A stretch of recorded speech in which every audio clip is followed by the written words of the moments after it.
स्वागत, अभिनंदन, वंदन। Team education India online institute में मैं एनके सिंह एक बार फिर से आप सभी लोगों का हार्दिक स्वागत करता हूं, अभिनंदन करता हूं। बेहतर तरीके से आप होंगे, स्वस्थ होंगे और पढ़ाई लिखाई का कार्य भी बेहतर तरीके से और सुचारू रूप से कर रहे होंगे। पीरियोडिक टेबल आवर्त सारणी पर हम बात कर रहे थे और एक विस्तृत तरीके से हम इस चैप्टर का अध्ययन करवाने की कोशिश कर रहे हैं।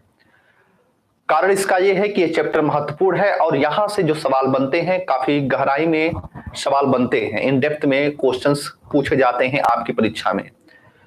तो उन्हीं सारी चीजों को देखते हुए हम पीरियोडिक टेबल के क्लासिफिकेशन पर बात हम कर रहे थे और उसके अंतर्गत सबसे पहले हमने आपको बताया कि इसका विकास क्रम क्या था और वहां पर हमने आपको यह समझाने का प्रयास किया था कि डोबेराइनर, उसके पश्चात न्यूलैंड, उसके पश्चात मेंडलीफ, उसके पश्चात मोजले साहब ने आधुनिक आवर्त सारणी के बारे में समझाने और बताने का प्रयास किया। फिर हमने आपको यह बताया था कि आधुनिक आवर्त सारणी की क्या विशेषता थी। तो हमने आपको यह बताया था कि परमाणु क्रमांक को आधार बनाकर तत्वों को बढ़ते हुए क्रम में व्यवस्थित किया गया था मोजले के द्वारा, और उन्होंने बताया कि यदि तत्वों को उनके परमाणु क्रमांक के आधार पर बढ़ते हुए क्रम में रखा जाता है तो उनके गुण जो होते हैं उनके आवर्ती फलन होते हैं, यानी कि उनके गुणों में पुनरावृत्ति होती है एक अंतराल के पश्चात।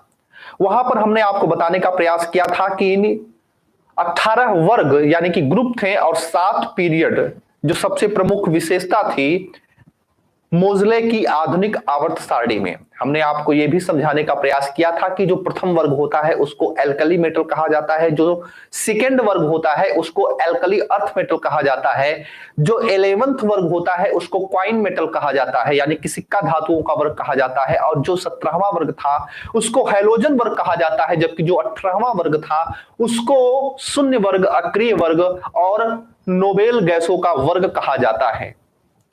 हमने एसपीडीएफ ब्लॉक के अंतर्गत कौन कौन से वर्ग आते हैं और कितने तत्व आते हैं, इन सारी चीजों पर हमने एक एक करके बात किया। और इतनी बातों को यदि आपने गहराई के रूप में पढ़ा है और उसको अपने दिमाग में बैठाया है तो विश्वास मान के चलिएगा कि आपको फिर किसी भी प्रकार से टेंशन लेने की आवश्यकता इस चैप्टर को लेकर नहीं है। अब मैं यहां से आगे बात करने वाला हूं। पहले एक बार कमेंट्स करके हमको बताएं सब कुछ ठीक ठाक है, सारी बातें क्लियर हैं। कल हमने आपको प्रैक्टिस भी करवाया, सब कुछ ठीक है। यहाँ पे एक बार कमेंट्स करेंगे। अनीता, शिखा तिवारी, प्रियंका, हरिगोविंद, कुमकुम, रीता, प्रभाकर, दीपशिका, विक्रांत, तमन्ना जी 18वां 0 वर्ग जी, बिल्कुल बहुत अच्छे कुमकुम जी, उपासना राठौर, श्वेता बंसल जी।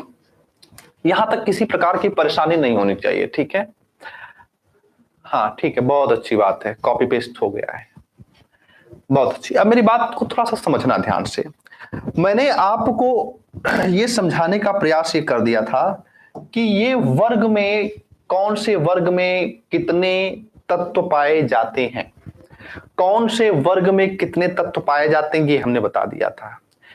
किसी तत्व का क्या पीरियड होगा ये आपको हमने बता दिया। किसी तत्व का को हम किस वर्ग में रखेंगे, कैसे निकालेंगे, ये हमने आपको समझा दिया था। अब कभी कभी ये क्वेश्चन पूछ देता है कि प्रथम वर्ग में तत्वों की संख्या कितनी है, सेकेंड आवर्त में के तत्वों की संख्या कितनी होती है, तृतीय आवर्त में वर्ग में हमने आपको बता दिया है कि वर्गों में तत्वों की संख्या कितनी होगी, आवर्त में तत्वों की संख्या कितनी होती है, यह भी सवाल आपके एग्जाम में पूछा जाता है। तो आपको यह पता होना चाहिए कि जो आपके सामने पीरियोडिक टेबल में आवर्त होते हैं, आवर्त की संख्या कितनी है, तो आपको हमने बताया है कि आवर्त की संख्या जो होती है वो 7 होती है, ठीक ना? आवर्त की संख्या कितनी होती है? 7 होती है। प्रथम आवर्त होगा या द्वितीय आवर्त होगा या तृतीय आवर्त होगा या चतुर्थ होगा या पंचम होगा या षष्ठ होगा या सप्तम होगा, 7 ही आवर्त पाए जाते हैं। तो पीरियोडिक टेबल में ये 7 आवर्त होते हैं। क्वेश्चन ये पूछा जाएगा कि प्रथम आवर्त में तत्वों की संख्या कितनी होती है। जैसे आपने यस ब्लॉक में पी ब्लॉक में, डी ब्लॉक में, एफ ब्लॉक में तत्वों की संख्या देखा, वैसे आवर्तों में तत्वों की संख्या को पूछा जा सकता है। तो बहुत ही आसानी से आप इसको बता सकते हैं कि कितनी संख्या होती है तत्वों की। इसके लिए बस केवल 2 बार आप पढ़ेंगे और आपको याद हो जाएगा। क्या होता है भाई तत्वों की संख्या? आप बोलेंगे 2, आप बोलेंगे यहां पर 2, 8, 8, 18, 18, 32, 2, 8, 8, 18, 18, 32, 32 ये तत्वों की संख्या होती है। 2, 8, 2, 8, 8, 18, 18, 32, 32 ये सातों आवर्त में तत्वों की संख्या होती है।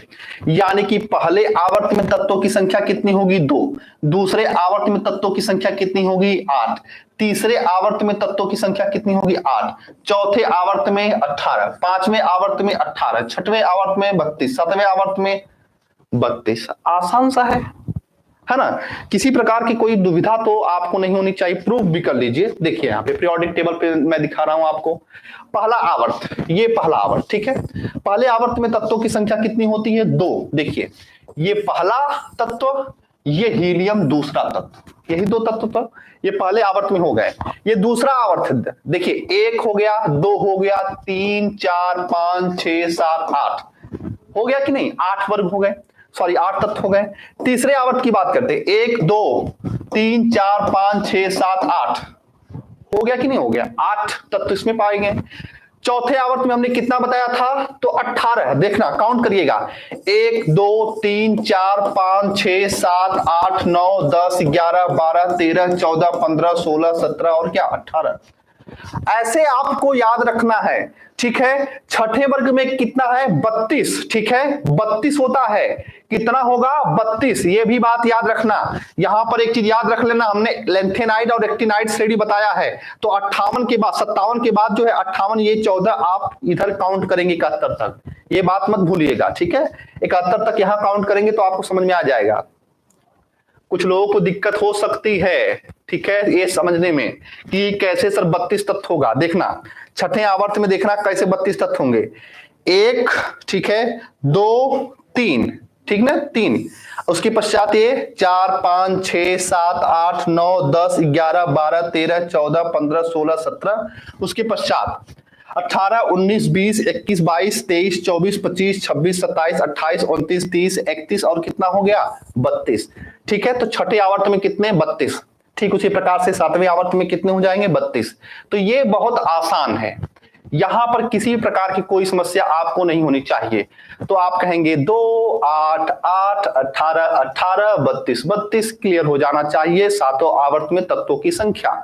ठीक है, काउंट कर लेंगे तो आपको समझ में आ जाएगा कि कितना तत्व है। ठीक है, चले आगे। क्या ये बातें क्लियर हैं? जी बिल्कुल बिल्कुल बिल्कुल। लेंथेनाइड और एक्टिनाइड, यही रीता पांडे जी हम समझा रहे हैं ना। ये छठा और सातवां हमने आपको बताया ना कि लेंथेनाइड जो है ये छठे में आएगा और एक्टिनाइड जो सातवें में होगा, तो इसको भी तो ऐड करेंगे, इसको भी तो ऐड करेंगे। हाँ, तो यहां पे ये कंफ्यूजन नहीं होना चाहिए।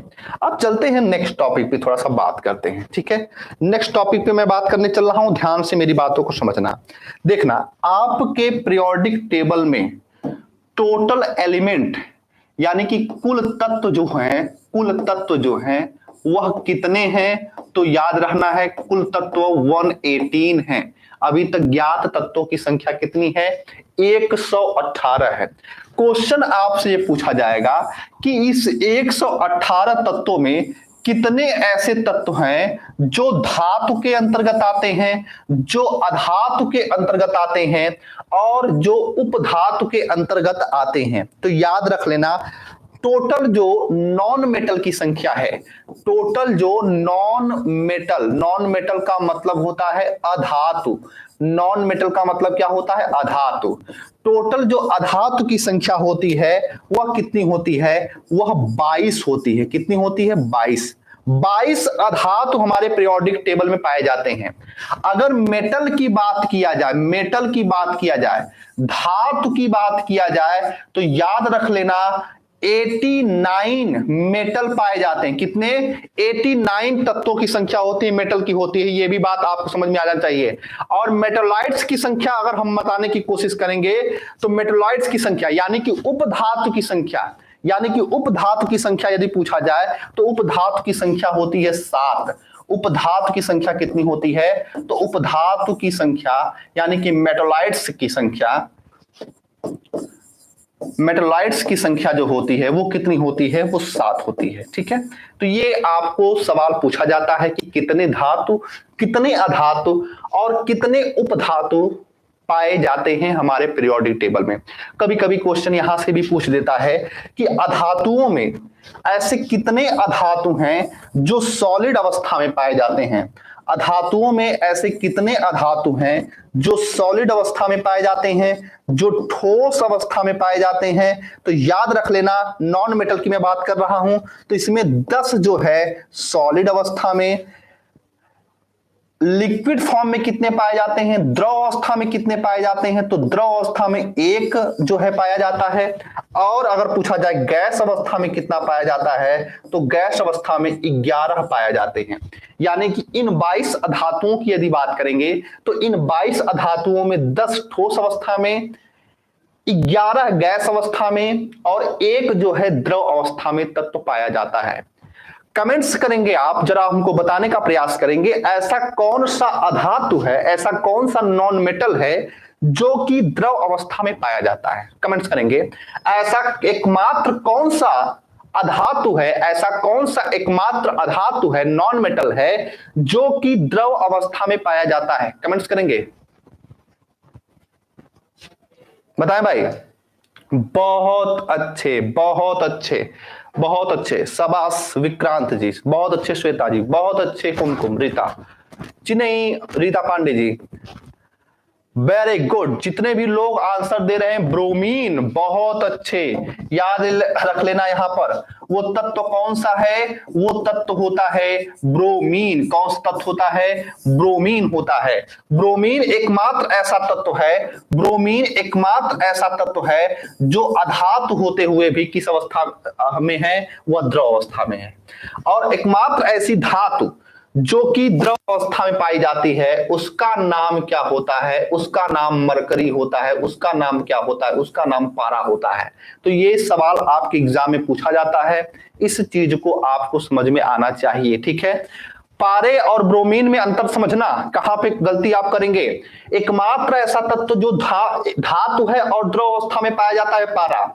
एकमात्र ऐसा तत्व जो द्रव अवस्था में पाया जाता है अधातु है, वो कौन सा है? ब्रोमीन है। इन दोनों में ये बेसिक अंतर होता है। ठीक है, और उपधातुओं में 2 बातें याद रख लेना कि 2 उपधातु बहुत इंपॉर्टेंट है। एक उपधातु का नाम है जर्मेनियम, एक का नाम है जर्मेनियम और दूसरे का नाम है सिलिकन, दूसरे का नाम है सिलिकन। ये दोनों उपधातुओं के अंतर्गत आते हैं और अर्धचालकों के भी अंतर्गत आते हैं, सेमीकंडक्टर के भी अंतर्गत आते हैं। और इनका प्रयोग जो होता है आईटी सेक्टर में किया जाता है, खास करके ट्रांजिस्टर के निर्माण में, खास करके ट्रांजिस्टर के निर्माण में इनका उपयोग किया जाता है। ट्रांजिस्टर को बनाने में इसका प्रयोग किया जाता है। ठीक है, अब मेरी बातों को ध्यान समझना, फिर से इस चीज को मैं समझा रहा हूं, फिर से इस सारी चीजों को समझने का प्रयास करना। हमारे पीरियोडिक टेबल में 118 तत्व हैं, क्लियर। इस 118 तत्व में 89 तत्व धातु होते हैं। एकमात्र ऐसी धातु जो द्रव अवस्था में पाई जाती है पारा। हमारे पीरियोडिक टेबल में 22 तत्व ऐसे हैं जो अधातु हैं और एकमात्र ऐसा अधातु जो द्रव अवस्था में पाया जाता है उसका नाम ब्रोमीन है। 11 गैस अवस्था में है, 10 ठोस अवस्था में पाए जाते हैं। उपधातुओं की संख्या 7 है, जिनमें से जर्मेनियम और सिलिकन सबसे महत्वपूर्ण है। जर्मेनियम और सिलिकन को अर्धचालक के अंतर्गत भी रखा जाता है। ठीक है, अर्धचालक के भी अंतर्गत रखा जाता है, सेमीकंडक्टर के भी अंतर्गत रखा जाता है और इसका प्रयोग ट्रांजिस्टर बनाने में किया जाता है। ठीक है, ये बात क्लियर होनी चाहिए। ठीक है जी, बिल्कुल विक्रांत जी, मोबाइल की बैटरी की चिपसेट में भी इसका प्रयोग किया जाता है। उत्कर्ष मिश्रा जी, भाई मेरे, मैं भाग थोड़ी रहा हूं, मैं भाग नहीं रहा हूं भाई मेरे। ठीक है, बॉटनी भी पढ़ा दीजिए या कुछ भी बचा हुआ है सब कुछ हम पढ़ा देंगे। अभी जो उस पे मैं पढ़ा रहा हूं, जो चीज मैं पढ़ा रहा हूं उसको समझने की कोशिश करिए, ठीक है। जब मैं बॉटनी पढ़ाऊंगा या जब मैं बायोलॉजी पढ़ाऊंगा या कुछ भी जब मैं पढ़ाऊंगा तो उस समय आपका दिमाग केवल कंसंट्रेट होना चाहिए उस पॉइंट पर, उस बिंदु पर, ठीक है। जब मैं ये बोल दूंगा कि कंप्लीट हो गया है, अब मैं क्लास नहीं लेने आऊंगा, ठीक है, फिनिश कर दिया हूं, तब आप कमेंट्स लिखिएगा सर ये बचा हुआ है, ये छूटा हुआ है, ठीक है। एकदम निश्चिंत बने रहिए, ठीक है, एकदम निश्चिंत बने रहिए और मुस्कुराइए कि आप एनके सिंह के साथ में हैं, ठीक है। जब तक समय मिलेगा हर एक कोना में पढ़ाने की कोशिश करूंगा, एक भी बिंदु नहीं छोड़ूंगा, ठीक है। और एक बार पूरा सिलेबस हमको पढ़ा लेने दीजिए विधिवत तरीके से, उसके बाद आउट ऑफ सिलेबस भी अगर पढ़ने की कोशिश करेंगे, अगर आप मेडिकल की भी साइंस पढ़ने की कोशिश करेंगे तो उसको भी मैं पढ़ाने की कोशिश करूंगा, ठीक है। लेकिन पहले एकदम टू द पॉइंट आप पढ़ लीजिए। बात समझ में आई? क्या इतनी बातें क्लियर हैं? क्या इतनी बातें क्लियर हैं?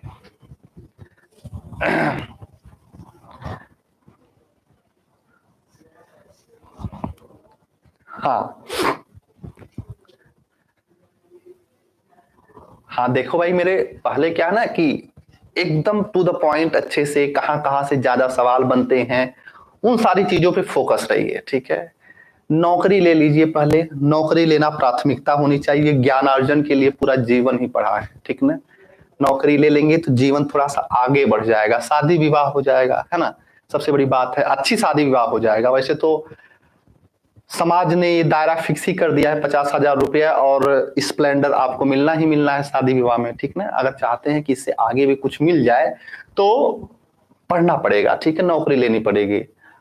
और नौकरी लेने के लिए टू द पॉइंट आपको पढ़ना पड़ेगा, ठीक है। तो सबसे पहले जो मैं आपको बता रहा हूं उसको आप कंसंट्रेट होकर पढ़िए।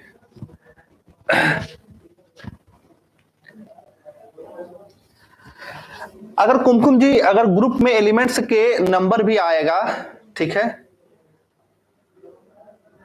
हाँ, अगर ग्रुप में, जी बिल्कुल करिश्मा जी, अगर ग्रुप में नंबर भी आएगा तो आप आसानी से कर लेने में सक्षम है। भाई मैंने आपको पूरा का पूरा पीरियोडिक टेबल ही बनाना सिखा दिया है, ठीक है। कैसे कैसे ये बनेगा ये सारी बातें आपको हमने बता दिया। ये तो हमने इस वजह से लिख दिया क्योंकि ये बहुत आसानी से आप याद कर सकते हैं। तो पीरियोडिक टेबल जो है आप बनाएंगे तो आपका समय खर्च होगा, ठीक है। ऐसे 2 8 18 18 32 आप कर लेंगे। अदरवाइज पूरा का पूरा पीरियोडिक टेबल ही हमने बता दिया है, कितने तत्व तो आगे पीछे से होंगे, सब कुछ हो जाएगा, ठीक है। हाँ चलिए तो आगे चलते हैं। जी उत्कर्ष जी, अब आप बात समझ गए हैं ना। हाँ, चलिए आगे बढ़ जाते हैं। तो ये बातें आपको क्लियर होनी चाहिए। अब कुछ और पॉइंट्स मैं बता रहा हूं जिसको ध्यान से समझना, ठीक है। अब क्वेश्चन पूछा जाता है कि जब हम पीरियड में, जब हम आवर्त में, ठीक है, ध्यान समझना, जब हम आवर्त में यानी कि इस तरीके से आगे बढ़ते हैं, यानी कि जब हम लेफ्ट टू राइट आगे बढ़ते हैं, ठीक ना, ये लेफ्ट ये राइट, जब हम लेफ्ट टू राइट आगे बढ़ते हैं या फिर जब हम टॉप टू बॉटम आते हैं, यानी कि वर्गों की जब बात किया जाएगा, तो वर्ग में जब हम ऊपर से नीचे आते हैं या आवर्त में जब हम लेफ्ट से राइट जाते हैं तो उस समय तत्वों के गुणों में परिवर्तन होता है। तत्वों के गुणों में परिवर्तन का मतलब ये होता है कि कभी संयोजकता घटने लगती है, कभी संयोजकता बढ़ने लगती है, कभी इलेक्ट्रॉनों की संख्या बढ़ने लगती है, कभी विद्युत ऋणात्मकता घटने लगता है, कभी एटम की साइज घटने लगती है, बढ़ने लगती है। तो सवाल ये पूछा जाता है, पेपर उठाकर आप देखिएगा, क्वेश्चन पूछा गया है कि परमाणु का आकार आवर्त सारणी में लेफ्ट से राइट जाने पर क्या होता है, घटता है, बढ़ता है, समान रहता है या कोई परिवर्तन नहीं होता। क्वेश्चन पूछा गया है कि जब हम आवर्त सारणी में ऊपर से नीचे आते हैं तो संयोजकता में क्या परिवर्तन होता है, घटता है, बढ़ता है, कोई परिवर्तन नहीं होता। तो इस प्रकार से सवाल पूछे जाते हैं। तो पहले हम आवर्त की बात करते हैं कि जब हम पीरियोडिक टेबल में यहां से इधर यानी कि जब हम लेफ्ट से राइट जाते हैं तो उस समय पीरियोडिक टेबल में तत्वों के गुणों में क्या परिवर्तन परिलक्षित होता है, पहले उस पर बात करते हैं। तो हेडिंग बना लीजिएगा, हेडिंग बना लीजिएगा, पीरियड में लेफ्ट से राइट जाने पर इंपॉर्टेंट कर लीजिएगा इस पॉइंट, इस हेडिंग को, पीरियड में लेफ्ट से राइट जाने पर तत्वों के गुणों में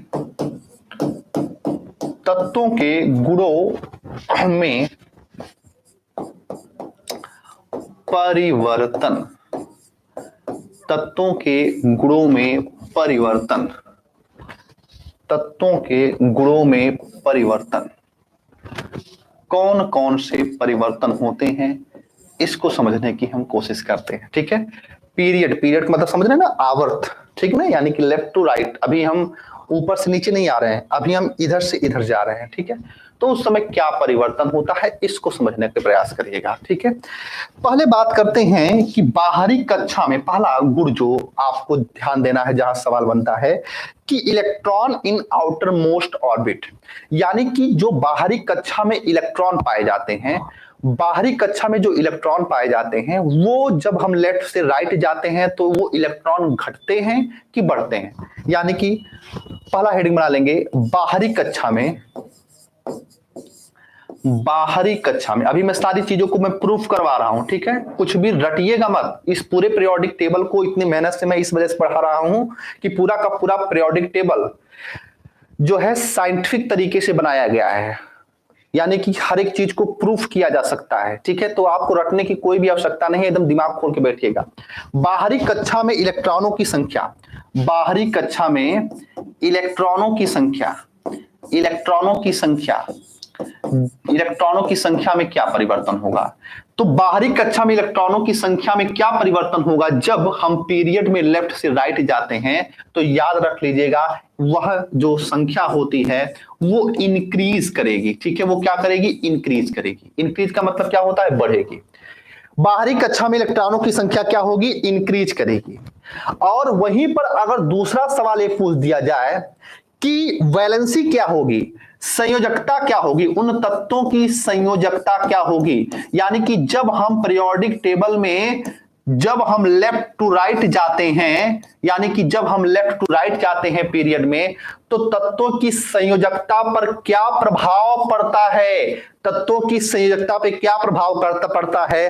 तो लिख लीजिएगा, पहले इंक्रीज होगी, पहले इंक्रीज होगी, पहले इंक्रीज होगी, फिर डिक्रीज होगी, फिर डिक्रीज होगी, फिर डिक्रीज होगी, यानी कि पहले बढ़ेगी उसके पश्चात क्या होगा? घटेगी। पहले बढ़ेगी उसके पश्चात क्या होगा? घटेगी।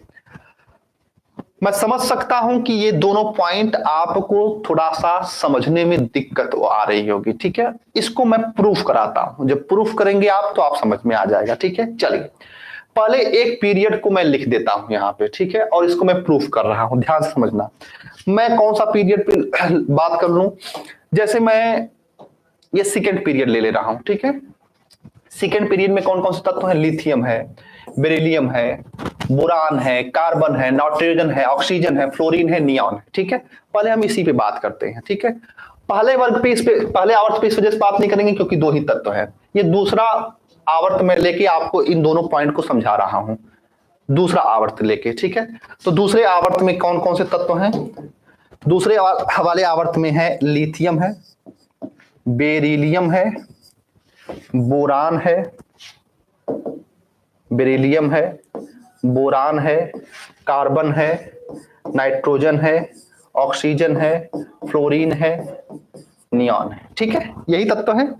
लिथियम है, बेरिलियम है, बोरान है, कार्बन है, नाइट्रोजन है, ऑक्सीजन है, फ्लोरीन है, नियॉन है। ठीक है, ये तत्व हैं।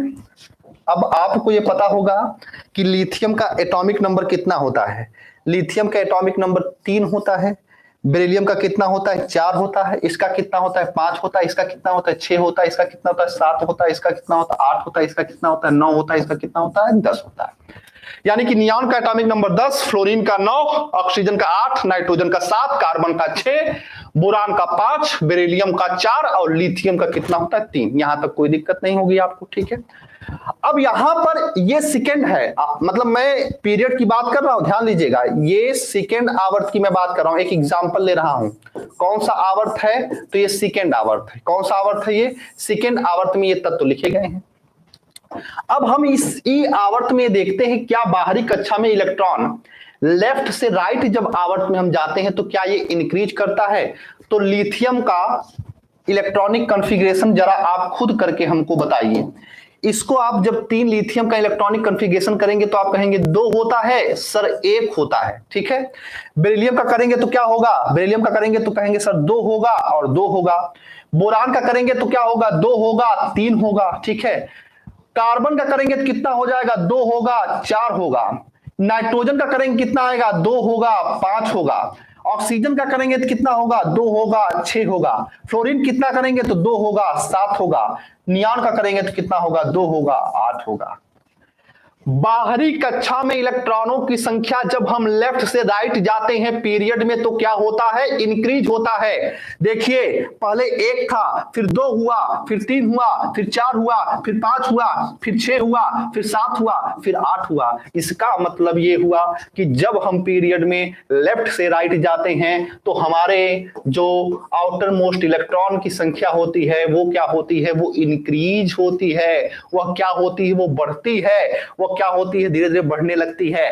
तो इस वजह से हमारा पहला कथन जो है वो क्या हुआ? प्रूफ हुआ कि नहीं हुआ? कमेंट्स करेंगे, प्रूफ हुआ कि नहीं हुआ? समझ में आया ना भाई? ये पहला पॉइंट समझ में आया कि नहीं समझ में आया? ये बताएं, ये समझ में आया कि नहीं समझ में आया? यस या नो, यस या नो कमेंट्स करेंगे, यस या नो। क्लियर हुआ ये पॉइंट?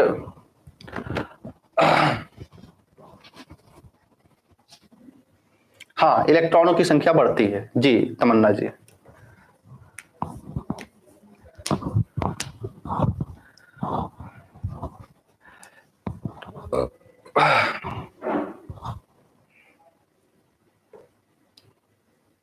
ठीक है। अब मेरी बात ध्यान समझना। संयोजकता, ठीक है, संयोजकता, संयोजकता पे बात कर लेते हैं। देखना, संयोजकता पे बात कर लेते हैं, ठीक है। ये पहला पॉइंट हमने प्रूव किया है, संयोजकता पे बात कर लेते हैं। संयोजकता हमने आपको क्या बताया? किसी तत्व की संयोजकता क्या होती है? उसके बाहरी कक्षा में पाया जाने वाला जो इलेक्ट्रॉन की संख्या रहेगी वही उसकी संयोजकता होती है। यानी कि इसकी संयोजकता क्या होगी? 1 होगी। इसकी संयोजकता क्या होगी? 2 होगी। इसकी संयोजकता क्या होगी? 3 होगी। इसकी संयोजकता क्या होगी? 4 होगी, ठीक है। इसके पश्चात हमने बताया कि जब बाहरी कक्षा में 4 से अधिक इलेक्ट्रॉन हो, जब बाहरी कक्षा में 4 से अधिक इलेक्ट्रॉन हो तो हम उसमें से 8 माइनस कर देते हैं, ठीक है। यहां पे 4 से अधिक इलेक्ट्रॉन है तो 8 माइनस 5 करेंगे, ठीक है। 8 माइनस 5 करेंगे तो कितना आएगा? तब आएगा आंसर 3। 8 माइनस 5 करेंगे तो कैसे आएगा? 3 आएगा। यहां पे 6 है तो 8 माइनस 6 करेंगे। 8 माइनस 6 करेंगे तो कितना आएगा?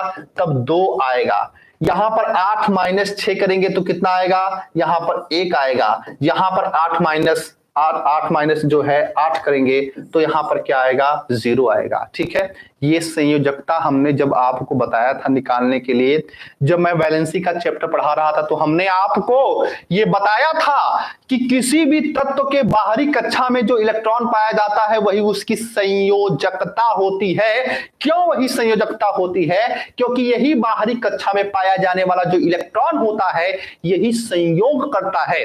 तो बाहरी कक्षा में पाया जाने वाला इलेक्ट्रॉनों की संख्या ही वही उसकी संयोजकता हो जाती है। लेकिन जब बाहरी कक्षा में 4 से अधिक इलेक्ट्रॉन होते हैं तो 8 माइनस कर देते हैं। तो यदि 8 माइनस करेंगे तो आप देख सकते हैं, 8 माइनस करेंगे तो आप देख सकते हैं संयोजकता क्या हुआ? 3 2 1 0 में परिवर्तित हो गया। तो देखिए 1 2 3 4 बढ़ रही है, यहां तक क्या हुआ है? इंक्रीज की है। उसके बाद देखिए 3 2 1 0 यहां से लेके यहां तक क्या हुआ है? डिक्रीज कर रही है। इसका मतलब यह है कि संयोजकता जब हम लेफ्ट से राइट जाते हैं तो पहले इंक्रीज करेगी, उसके बाद क्या होगी? डिक्रीज करेगी। पहले बढ़ेगी, उसके बाद क्या हो जाएगा? घट जाएगी। क्या ये बातें समझ में आई? क्या ये 2 पॉइंट समझ में आया कि यहां पर किसी प्रकार का कोई मन में संदेह है? एक बार कमेंट्स करेंगे।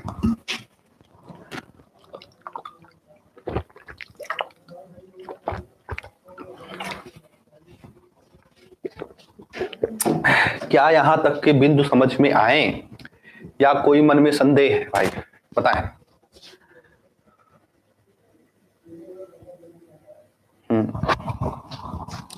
हाँ, तो तुरंत रिएक्शन दिया करिए, ठीक ना।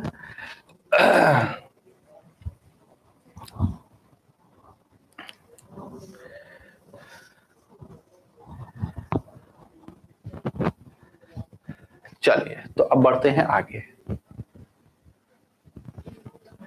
अब बढ़ जाते हैं आगे। तो ये 2 पॉइंट आपको समझ में आना चाहिए। तीसरा पॉइंट पे बात कर लेते हैं, कुछ और पॉइंट्स जो आपके सवाल पूछे जाते हैं उस पर भी बात कर लेते हैं। साइज ऑफ एटम, तीसरा पॉइंट पूछा जाता है, परमाणु का आकार। परमाणु का आकार, परमाणु का आकार क्या होता है, यानी कि साइज ऑफ एटम पर क्या प्रभाव पड़ता है। जब लेफ्ट से राइट जाते हैं तो साइज ऑफ एटम पे क्या प्रभाव पड़ता है, परमाणु के आकार पर क्या प्रभाव पड़ता है। तो याद रख लेना कि वो इंक्रीज होगा, ठीक है, सॉरी वो क्या होगा, डिक्रीज होगा। वो क्या होगा, डिक्रीज होगा। याद रख लेना, परमाणु का आकार क्या होगा, वो धीरे धीरे क्या होगा, घटेगा। जब हम लेफ्ट से राइट जाते हैं, जब हम पीरियड में लेफ्ट से राइट जाते हैं तो परमाणु का आकार क्या होगा, घटेगा। चौथा पॉइंट याद रख लीजिएगा, चौथा पॉइंट याद रख लीजिएगा, रासायनिक अभिक्रियाशीलता। रासायनिक अभिक्रियाशीलता पूछा जाता है, रासायनिक अभिक्रियाशीलता पर। रासायनिक अभिक्रियाशीलता पर, रासायनिक अभिक्रियाशीलता पर, केमिकल रिएक्टिविटी पर, ठीक है, केमिकल रिएक्टिविटी पर, केमिकल रिएक्टिविटी पर, केमिकल रिएक्टिविटी पर, रासायनिक अभिक्रियाशीलता पर। तो याद रख लीजिएगा, जब लेफ्ट से राइट हम जब जाते हैं तो रासायनिक अभिक्रियाशीलता पे क्या होता है, डिक्रीज होती है पहले, decrease then increase, then increase, यानी कि पहले घटेगी फिर क्या होगी, बढ़ेगी। पहले घटेगी फिर क्या होगी, बढ़ेगी, ठीक है। ये पॉइंट आपको समझ में आना चाहिए। अब इन दोनों पॉइंट को थोड़ा समझने का प्रयास करना कि ये परमाणु का आकार, परमाणु का आकार, साइज ऑफ एटम जो होगा धीरे धीरे धीरे धीरे क्या करता है, वो डिक्रीज करता है, धीरे धीरे वो क्या होगा, घटेगा। जैसे आप यहाँ पे देख रहे हैं, वैलेंसी के देख रहे हैं ना, तो धीरे धीरे क्या करता है, वो डिक्रीज करता है। और यहां पर आपको पता होना चाहिए, रासायनिक अभिक्रियाशीलता का मतलब होता है कि किसी तत्व की दूसरे तत्व के साथ में अभिक्रिया करने की जो क्षमता होती है वो क्या होती है, तो वो जो है डिक्रीज करके जाती है। क्यों डिक्रीज जाती है, पहले कम होगी उसके पश्चात क्या होगा, बढ़ेगा। क्यों, यहाँ पे इस पॉइंट को भी आप इस संयोजकता से समझ सकते हैं, इस पॉइंट को भी आप संयोजकता की मदद से समझ सकते हैं कि कैसे रासायनिक अभिक्रियाशीलता पहले घटेगी फिर बढ़ेगी। देखना यहां पर ध्यान समझना, जैसे यहां पर देखना, जैसे हम 1 2 3 4 यहां पे देखिए बाहरी कक्षा में इलेक्ट्रॉनों की संख्या बढ़ती जा रही है, यानी कि यहां अभिक्रियाशीलता जब यहां से यहां पहुंचा तो थोड़ा सा घटी, यहां से यहां पे पहुंचा तो थोड़ा और घटी, यहां से यहां पे पहुंचा तो थोड़ा और घट गई। लेकिन यहां पे घटने के पश्चात फिर धीरे धीरे बढ़ने लगी, देखना, फिर 3 हो गया यानी कि कम हो गया, फिर 2 हो गया, अब और कम हो गया, यहां पे 1 हो गया और कम हो गया। तो जब इलेक्ट्रॉनों की संख्या कम होगी बाहरी कक्षा में तो उनकी अभिक्रियाशीलता और बढ़ती है, और जब बाहरी कक्षा में इलेक्ट्रॉनों की संख्या अधिक होती है तो अभिक्रियाशीलता कम होती है, यानी कि उल्टा संबंध होता है। नहीं समझ में आया होगा, ठीक है, देखना इस पॉइंट को समझना। जैसे अगर कोई तत्व है, मान लीजिए X, इसकी बाहरी कक्षा में मान लीजिए 1 इलेक्ट्रॉन है, 1 इलेक्ट्रॉन है, और ये कोई तत्व है Y, इसकी बाहरी कक्षा में 7 इलेक्ट्रॉन है, ठीक है, समझना इस पॉइंट को, 7 इलेक्ट्रॉन है। तो इन दोनों में अभिक्रियाशीलता किसकी ज्यादा होगी, ये ज्यादा अभिक्रियाशीलता को प्रदर्शित करेगा। क्यों ज्यादा, जिसकी बाहरी कक्षा में इलेक्ट्रॉन कम होंगे वो ज्यादा अभिक्रियाशीलता, ये हमेशा चाहेगा कि मैं एक इलेक्ट्रॉन को त्याग कर अक्रिय हो जाऊं। हमेशा, हमने आपको बताया सभी तत्वों के अंदर ये क्षमता पाई जाती है, गुण पाया जाता है, ये सभी तत्व चाहते हैं कि उनके बाहरी कक्षा में 8 इलेक्ट्रॉन रहे। तो जब ये 1 इलेक्ट्रॉन को त्याग देगा तो इसके पिछले कक्षा में जरूर 8 इलेक्ट्रॉन होंगे, और यहां पर 7 ये है तो एक जो है ग्रहण करने में इसको टाइम लगेगा। तो जब इलेक्ट्रॉन कुल मिलाकर मैं ये कहने का प्रयास कर रहा हूं कि जब बाहरी कक्षा में इलेक्ट्रॉन फुलफिल रहेंगे तो आपको ये ध्यान देना है कि उसकी अभिक्रियाशीलता कम होती है। यही कारण होता है कि यहाँ पर ये आपको याद रखना है कि रासायनिक अभिक्रियाशीलता केमिकल रिएक्टिविटी जो है पहले डिक्रीज करेगी, उसके पश्चात क्या होगा, उसके पश्चात इंक्रीज करेगी। यहीं पर नोट करके 2 पॉइंट भी लिख लीजिएगा, यहीं पर नोट करके 2 पॉइंट लिख लीजिएगा जो आपके एग्जाम में सवाल पूछा गया है। सर्वाधिक अभिक्रियाशील धातु कौन सा है? सर्वाधिक अभिक्रियाशील धातु कौन सा है? नोट करके वहीं पॉइंट लिख लीजिएगा। सर्वाधिक अभिक्रियाशील धातु सोडियम होता है। सर्वाधिक अभिक्रियाशील धातु सोडियम होता है, जबकि सर्वाधिक अभिक्रियाशील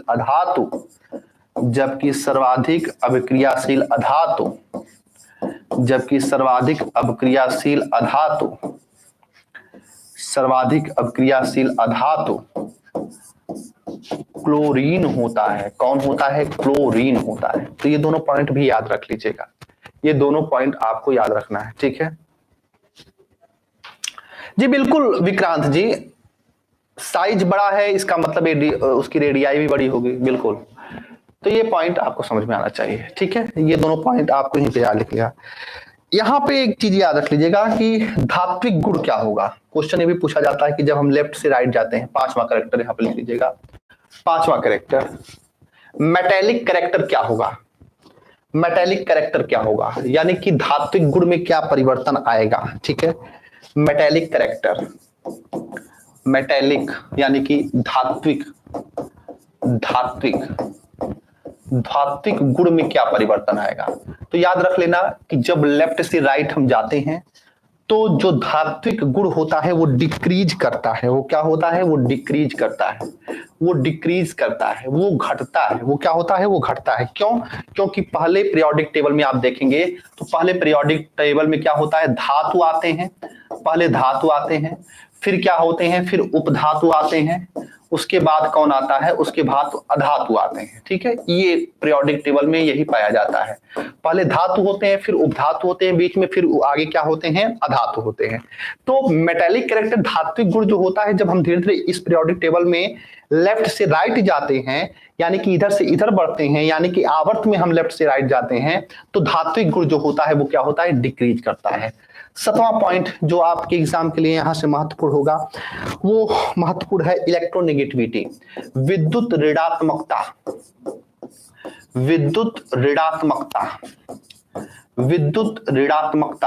यानी कि इसको बोलते हैं इलेक्ट्रोनेगेटिविटी, इंग्लिश में बोलते हैं इसको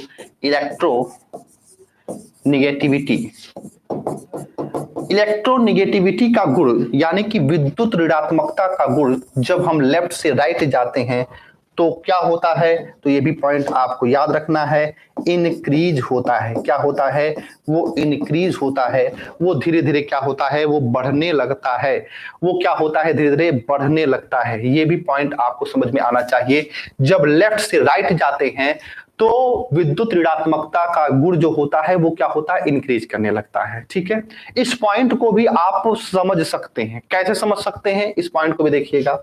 जैसे आपने ये देखा था, यहाँ पे संयोजकता में देखा था, यहाँ पे अगर कहें कि जब धीरे धीरे बाहरी कक्षा में इलेक्ट्रॉनों की संख्या अधिक होने लगती है तो वो इलेक्ट्रॉनों को ग्रहण करना चाहता है, और जब इलेक्ट्रॉनों को ग्रहण करना चाहता है तो उस पर जो चार्ज आएगा, जो आवेश आएगा, वो हमेशा कैसा रहेगा? वो हमेशा निगेटिव रहेगा, ठीक है। जब इलेक्ट्रॉनों को ग्रहण किया जाता है तो निगेटिव चार्ज, जब इलेक्ट्रॉनों को त्याग किया जाता है तो वहां पे पॉजिटिव चार्ज आता है।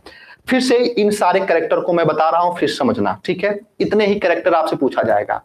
बाहरी कक्षा में इलेक्ट्रॉनों की संख्या जब लेफ्ट से राइट जाते हैं तो इंक्रीज होती है। लेफ्ट से राइट जाने पर संयोजकता क्या होगी? पहले इंक्रीज होगी, फिर डिक्रीज होगी। हमने आपको उसके पश्चात नेक्स्ट पॉइंट बताया है,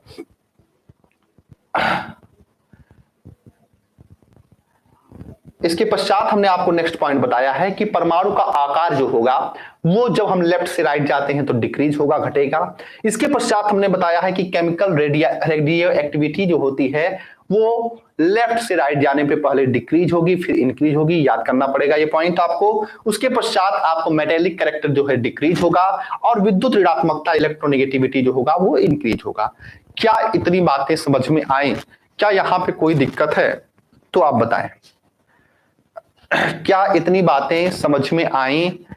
पीरियड से इतने क्वेश्चन बनेंगे, पीरियड से इतने क्वेश्चन बनेंगे, ये पॉइंट आपको पता होना चाहिए। ठीक है, लगभग 5-6 कैरेक्टर हमने बताए हैं। इन 5-6 कैरेक्टर से आपके एग्जाम में क्वेश्चन पूछता जाता है। ठीक है, यहीं से ठीक इसी प्रकार से अभी तक तो बात हो रहा था कि आवर्त की। ठीक है, अभी तक बात ये हो रहा था कि जब हम इस तरीके से जाते हैं तो इन लक्षणों में क्या परिवर्तन होता है। जब हम इस तरीके से जाते हैं, लेफ्ट से राइट जाते हैं, है ना, लेफ्ट से राइट जाते हैं, तब उनके लक्षणों में क्या परिवर्तन। अब क्वेश्चन पूछता है कि जब हम टॉप टू बॉटम आते हैं, यानी कि ऊपर से नीचे आते हैं, ऊपर से नीचे आते हैं, ऊपर से नीचे आते हैं, ऊपर से नीचे आते हैं, तब उनके गुणों में क्या परिवर्तन देखने को मिलता है। ठीक है, तो इस चीज को भी थोड़ा सा देख लेते हैं। यानी कि लिख लीजिएगा नेक्स्ट हेडिंग बना के, ग्रुप में जब टॉप से बॉटम यानी कि ऊपर से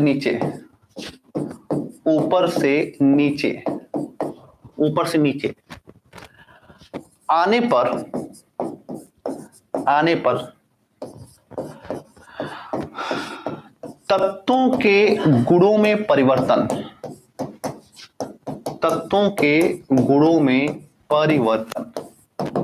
कौन कौन से परिवर्तन आते हैं जब हम टॉप टू बॉटम आते हैं। ठीक है, जैसे कौन कौन सा पूछा जाता है। पहला क्वेश्चन पूछा जाता है, पहला वही सवाल अगर पूछ दिया जाए कि बाहरी कक्षा में इलेक्ट्रॉनों की संख्या।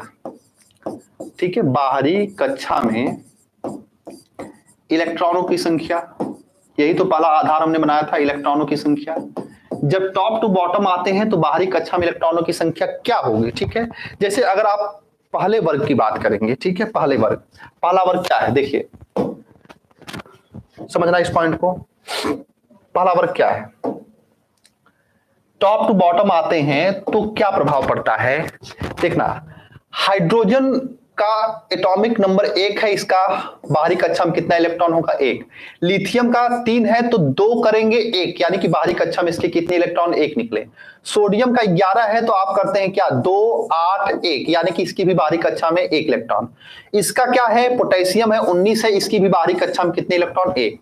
यानी कि आप ये देख रहे हैं कि जब आप टॉप से बॉटम आ रहे हैं, ऊपर से नीचे आएंगे, तो बाहरी कक्षा में जो इलेक्ट्रॉन है उनमें क्या है, समानता प्रकट होती है, यानी कि वो चेंज नहीं होते हैं, यानी कि एक समान इलेक्ट्रॉनों की संख्या पाई जाती है, किसी भी प्रकार का कोई भी बदलाव नहीं होता है। यानी कि जब हम टॉप से बॉटम की तरफ, यानी कि जब हम ऊपर से नीचे की तरफ आएंगे, तो ये बात तय आपको याद रख लेना, ये बात याद रख लेना कि इलेक्ट्रॉनों की, बाहरी कक्षा में इलेक्ट्रॉनों की संख्या में कोई भी परिवर्तन नहीं रहता है, कोई भी परिवर्तन नहीं रहता है। लिख लीजिएगा, बाहरी कक्षा में इलेक्ट्रॉनों की संख्या समान होती है। क्या होती है, समान होती है, समान होगी।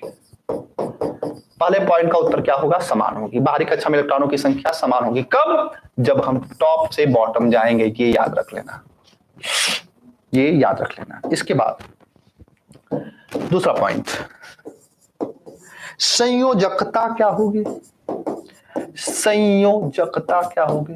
तो भाई जब बाहरी कक्षा में इलेक्ट्रॉनों की संख्या समान है, तो आप ये मेरे को बताओ, तो संयोजकता भी नहीं समान होगी, संयोजकता भी नहीं समान होगी, एकदम समान होगी। क्योंकि संयोजकता क्या है, संयोजकता क्या है, यही बाहरी कक्षा में पाए जाने वाले इलेक्ट्रॉनों की संख्या ही तो है। वही जब समान है तो हमारी संयोजकता भी क्या हो जाएगी, समान हो जाएगी। तो वैलेंसी और आउटर मोस्ट ऑफ इलेक्ट्रॉन जो पाए जाते हैं, बाहरी कक्षा में इलेक्ट्रॉन जो पाए जाते हैं, और संयोजकता दोनों क्या है, समान होंगे। ठीक है, एक पॉइंट दिमाग पे हो जाएगा। ठीक है, फीड कर लीजिए। तीसरा point, size of atom, size of atom यानी कि परमाणु का आकार, परमाणु का आकार। ये क्या होगा, परमाणु का आकार भाई बढ़ेगा। ठीक है, परमाणु का आकार क्या होगा, परमाणु का आकार बढ़ेगा, परमाणु का आकार क्या होगा, इंक्रीज करेगा, इंक्रीज करेगा। ठीक है, क्यों इंक्रीज करेगा, देख लीजिए इंक्रीज क्यों करेगा, यहां पे देखिए। ठीक है, अब ये देखिए 2 1 हो गया, इसका 2 8 1 हो गया। अब यहाँ पे हाइड्रोजन को देखिए, इलेक्ट्रॉनों को इसमें एक ही में हो जाएगा। लिथियम क्या है, एक दो, इसमें 2 इलेक्ट्रॉन रहेगा, इसमें 1 इलेक्ट्रॉन रहेगा। ठीक है, सोडियम का देखिए, इसमें 2, फिर इसमें 8, फिर इसमें 1, यानी कि धीरे धीरे इलेक्ट्रॉन जो परमाणु का साइज है वो क्या हो रहा है, पहले इतना, फिर इतना, फिर इतना, यानी कि यहाँ पे एटम का साइज क्या हो रहा है, एटम का साइज बढ़ रहा है, यानी कि परमाणु का आकार क्या होगा, परमाणु का आकार जो है वो बढ़ता जाएगा। ठीक है, ये भी पॉइंट आपको पता होना चाहिए। मेटेलिक कैरेक्टर भी क्या होगा, इंक्रीज करेगा, मेटेलिक कैरेक्टर भी इंक्रीज करेगा, धात्विक गुण। ठीक है, ये भी पॉइंट याद रख लेना। धात्विक गुण क्या होगा, तो धात्विक गुण भी क्या होगा, धात्विक गुण भी इंक्रीज करेगा, धात्विक गुण भी क्या होगा, वो इंक्रीज करेगा। इसके पश्चात लिख लीजिएगा 5वां point, chemical reactivity, chemical reactivity, chemical reactivity, इस पॉइंट को आपको याद रखना पड़ेगा। केमिकल रिएक्टिविटी यानी कि रासायनिक अभिक्रियाशीलता, यानी कि रासायनिक अभिक्रियाशीलता, रासायनिक अभिक्रियाशीलता। रासायनिक अभिक्रियाशीलता में 2 पॉइंट आप याद रख लीजिएगा, लिख लीजिएगा। जो मेटल होते हैं, मेटल यानी कि जब हम ऊपर से नीचे आएंगे तो कुछ मेटल मिलेंगे, तो मेटल में जो होगा ये इंक्रीज करेगा, मेटल में ये इंक्रीज करेगा, जबकि जो नॉन मेटल होंगे यानी कि जो अधातु होंगे, उन अधातुओं में क्या होगा, वो डिक्रीज करेगा। ठीक है, बात समझना ध्यान से, फिर से मैं समझा रहा हूं। क्वेश्चन पूछा जाएगा कि जब हम टॉप से बॉटम जाते हैं तो आवर्त सारणी में रासायनिक अभिक्रियाशीलता में क्या परिवर्तन होता है, तो धातु अगर मिलेंगे तो धातुओं में बढ़ेगा, लेकिन यदि अधातु मिलेंगे तो अधातुओं में क्या करेगा, ये डिक्रीज करेगा। ये क्या करेगा, डिक्रीज करेगा। और एक पॉइंट और इसमें याद रख लेना कि इलेक्ट्रोनिगेटिविटी क्या होती है, विद्युत ऋणात्मकता क्या होता है, तो वो घटेगा। ठीक है, 6ठा पॉइंट लिख लीजिएगा, इलेक्ट्रोनिगेटिविटी, इलेक्ट्रोनिगेटिविटी यानी कि विद्युत ऋणात्मकता, विद्युत ऋणात्मकता क्या होगी, तो विद्युत ऋणात्मकता जो होगी वो डिक्रीज होगी। ठीक है, ये डिक्रीज होगी। तो ये पॉइंट आपको समझ में आ जाना चाहिए। ठीक है, तो आज हमने आपको ये समझाने का प्रयास किया है। ठीक है जी, बिल्कुल बिल्कुल बिल्कुल रेणु वर्मा जी। ठीक है, धातुओं में बढ़ेगा, अधातुओं में घटेगा। जी बिल्कुल। तो आज हमने आपको ये बताने का प्रयास किया है कि जब हम इस पीरियोडिक टेबल में जब हम लेफ्ट से राइट जाते हैं या टॉप से बॉटम जाते हैं तो उन तत्वों के कैरेक्टर में क्या परिवर्तन होता है, उनके इलेक्ट्रॉनों में क्या परिवर्तन होता है, उनकी बाहरी कक्षा में इलेक्ट्रॉन कैसे पाए जाते हैं, संयुक्ता में क्या परिवर्तन होता है, उनकी इलेक्ट्रोनेगेटिविटी में क्या परिवर्तन होता है, इन सारी चीजों को हमने समझने का प्रयास किया और एक एक करके सारी चीजों को हमने प्रूव भी किया। आशा करूंगा कि ये बेहतर क्लास आपको समझ में आई होगी। ठीक है, अब कल वाली क्लास में इस पीरियोडिक टेबल से जो फैक्ट क्वेश्चन पूछे जाते हैं कि सर्वाधिक विद्युत ऋणात्मकता वाला तत्व कौन होता है, सर्वाधिक नया तत्व कौन होता है, सबसे हल्का तत्व कौन होता है, सबसे भारी तत्व कौन होता है। ठीक है, इसमें ऐसा कौन सा सक्रिय तत्व है जो सर्वाधिक पाया जाता है, जो नहीं पाया जाता है, जो भूकंप के दौरान आता है ना। तो ये सारे प्रश्न जो आपके एग्जाम में लगातार कोई भी प्रश्न आप देखेंगे, कोई भी आप पेपर उठाकर देखेंगे, ये सारे प्रश्न यहीं से मिलते हैं। तो उन सारे प्रश्नों को कल हम एक सीक्वेंस वाइज जो है सारी चीजों को हम अध्ययन करवाने का प्रयास करेंगे। ठीक है, कमेंट्स लिखा करिए जरूर कि ये समझ में आया अथवा नहीं समझ में आया। Wish you very all the best. Thank you, नमस्कार। बरसात के मौसम का मजा लीजिए, पढ़ते रहिए। Thank you.